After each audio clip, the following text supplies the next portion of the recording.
Queridos irmãos, o evangelho que acabamos de ouvir é a continuação do evangelho de ontem, quando os fariseus polemizaram com Nosso Senhor pelo fato dos discípulos comerem pães com mãos impuras, sem as terem lavado de acordo com aqueles rituais escrupulosos que eles faziam. E Nosso Senhor explica que nada que entra no homem o pode tornar impuro, ou seja, não é o fato de comer um alimento que torna o homem impuro, mas o que torna o homem impuro é o que sai dele. Ora, Nosso Senhor explica quais são essas coisas que, saindo de dentro do coração humano, tornam o homem impuro. Más intenções, imoralidades, roubos, assassínios, etc. Isso significa que há algo que pode entrar no homem e torná-lo puro, de tal modo que ele esteja segundo a vontade de Deus, transpassado pela luz da graça. O que é que, entrando no homem, o torna puro? Ora, no dizer da Sagrada Escritura, puro é tudo aquilo que não está contaminado, ou seja, é tudo aquilo que não tem mistura.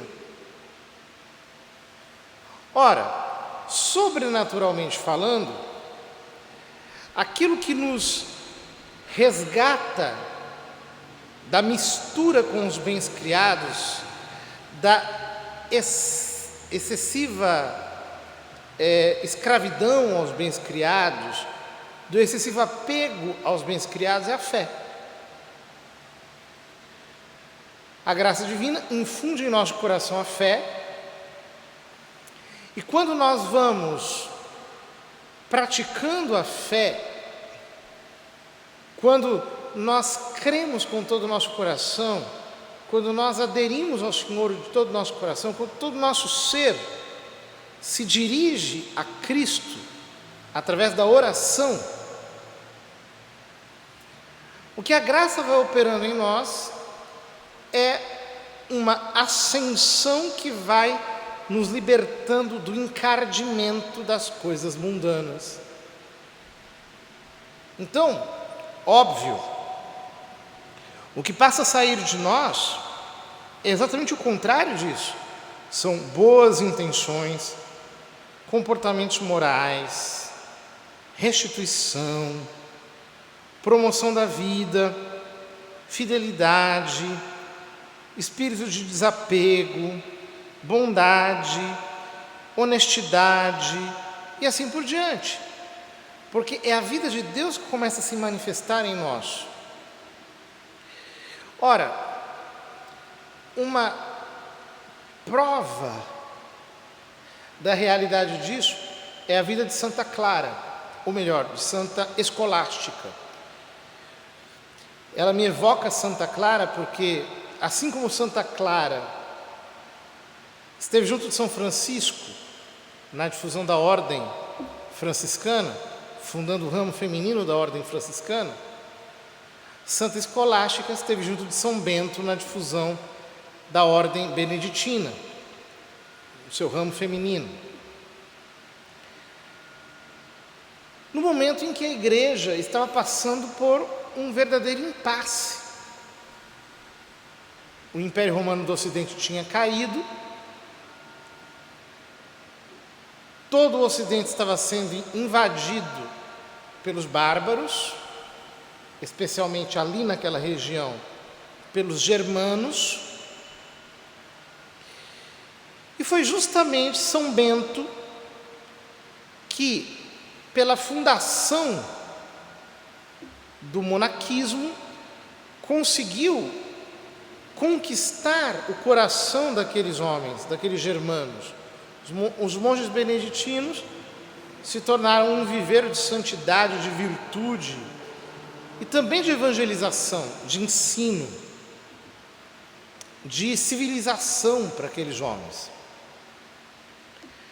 Santa Clara, porém, ou melhor, Santa Escolástica, dedicou-se à vida de oração e fundou o ramo feminino da ordem beneditina, inteiramente dedicado à oração e ao sacrifício, uma vocação imolada. Portanto, Santa Clara, Santa Escolástica, digo, foi crescendo na inocência, na santidade, na união com Deus, na intimidade com Deus, a tal ponto que ela mesma se tornou como que um símbolo de pureza, nesse sentido mais alto do Evangelho, de alguém que é totalmente dominado pela luz da fé, de alguém que perdeu o apegamento às coisas terrenas.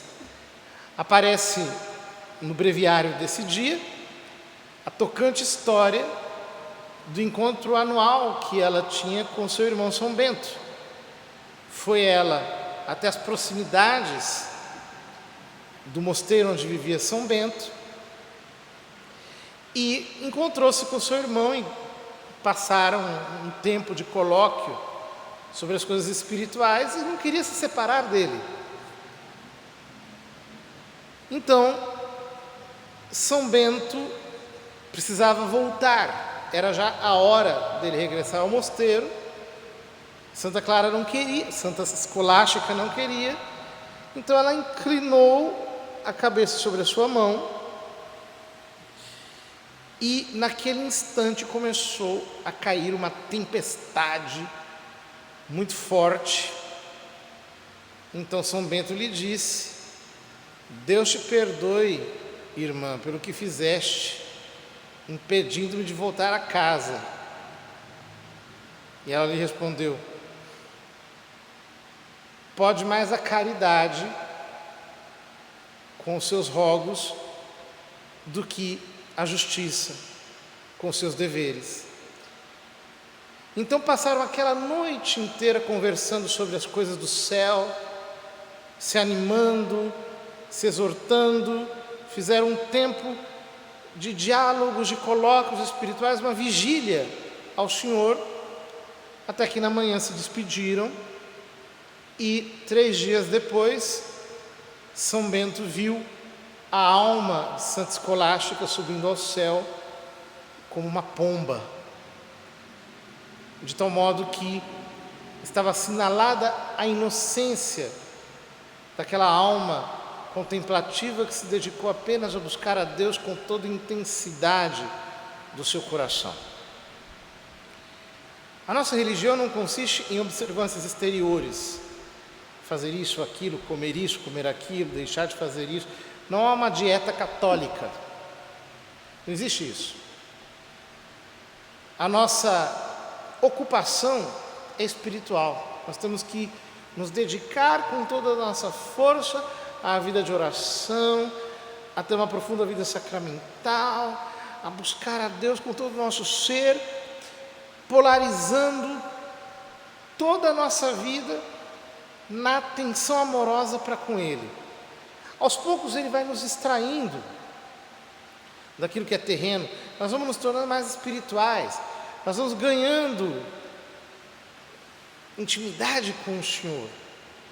E Ele vai fazendo com que a nossa alma seja, a cada dia, mais vivificada pela força da graça de Cristo. Vamos pedir a Santa Escolástica para que Ele interceda por nós, a fim de que nós realmente nos dediquemos à oração, tornando assim a fé o grande sol em torno do qual gravita o nosso espírito.